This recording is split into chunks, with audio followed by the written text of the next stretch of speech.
Think reality TV stars are just chasing clout? Some are walking away with millions. From $3,000 per episode nobodies to moguls with brand empires, reality TV has become an unlikely pipeline to real-world riches. Behind every dramatic confessional and tribal council lies one question: who's actually cashing in?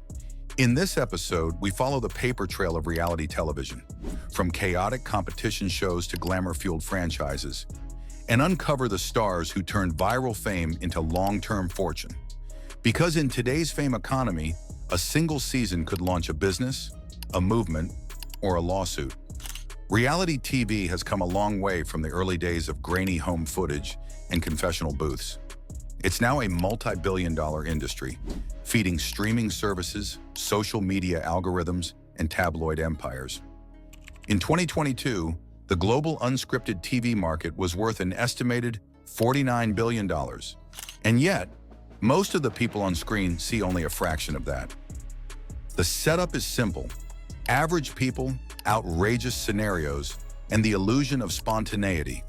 But behind the chaos, some cast members are playing a different game, one that has nothing to do with who gets the rose or survives the tribal council. It's about who gets paid. Let's start with the rainbow splash success of JoJo Siwa. First seen on Abby's Ultimate Dance competition at just 9 years old, JoJo's big break came on Dance Moms. But she didn't stop at sequins and sass. With her mother Jesselyn by her side, JoJo capitalized on her screen time with ruthless branding. Her signature bows? They've sold over 80 million units. Her merch line, including toys, clothes, and cosmetics, has pulled in nearly $400 million in revenue. Her estimated net worth? Around 14 million pounds or 18 million US dollars. In her own words, "I was building a brand before I even knew what a brand was."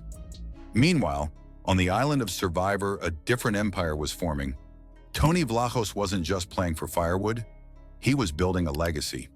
Known for his spy shack tactics and unpredictable alliances, Tony won not once, but twice, becoming one of the highest-paid contestants in reality TV history with over $3 million in prize money.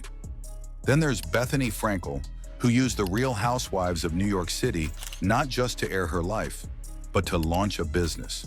Her Skinny Girl Cocktails brand, created while she was filming, sold for a reported $100 million to Beam Global in 2011.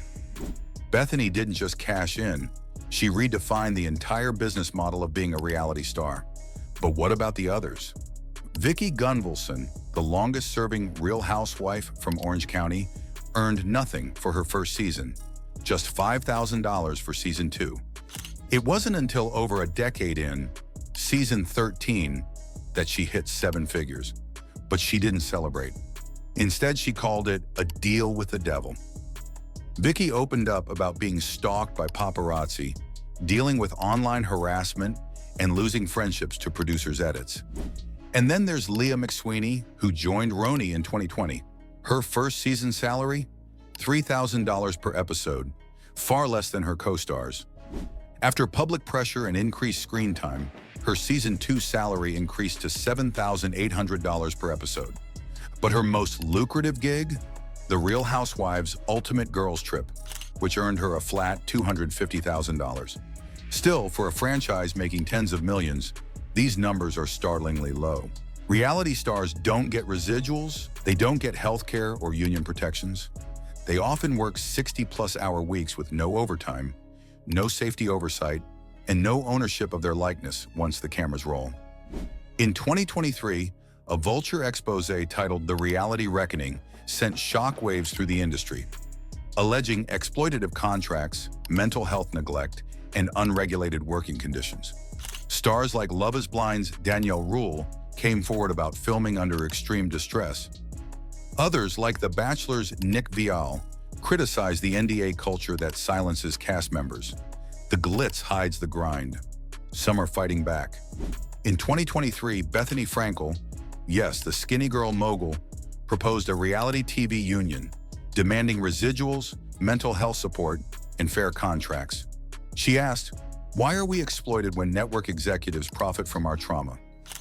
Since then, other stars have joined the push, calling for streaming residuals, better mental health care, and even content warnings for triggering scenes. But not everyone survives the spotlight. John Gosselin, once a household name from John and Kate Plus 8, ended up broke, working as a DJ and struggling with lawsuits. Tila Tequila, one of the first social media to TV stars, spiraled into conspiracy theories and legal trouble after a shot at love. Spencer Pratt of the Hills spent his fortune on crystals, later calling his MTV days a cautionary tale of fame addiction. Even Tiffany New York Pollard, beloved for her iconic reality moments, admitted to emotional exhaustion after years of being the punchline.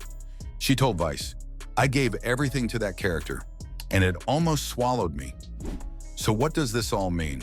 It means the American dream has a new filter: reality television, where the path to success is no longer college or corporate, but confessionals and chaos, where being memorable is worth more than being qualified, where trauma becomes content and content becomes cash. This isn't just a story about rich reality stars. It's about how modern media values visibility over stability, emotion over equity, and storylines over real lives. Reality TV has evolved into a high-stakes industry, one that rewards strategy, punishes vulnerability, and monetizes every moment. It's no longer just entertainment, it's a business. And the smartest players aren't just surviving, they're building empires, one episode at a time. So we'll leave you with this.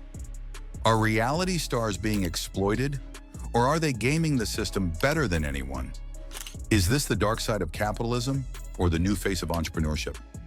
Let us know your thoughts in the comments, because one thing's clear: in reality TV, fame is never free, but for some, it really pays.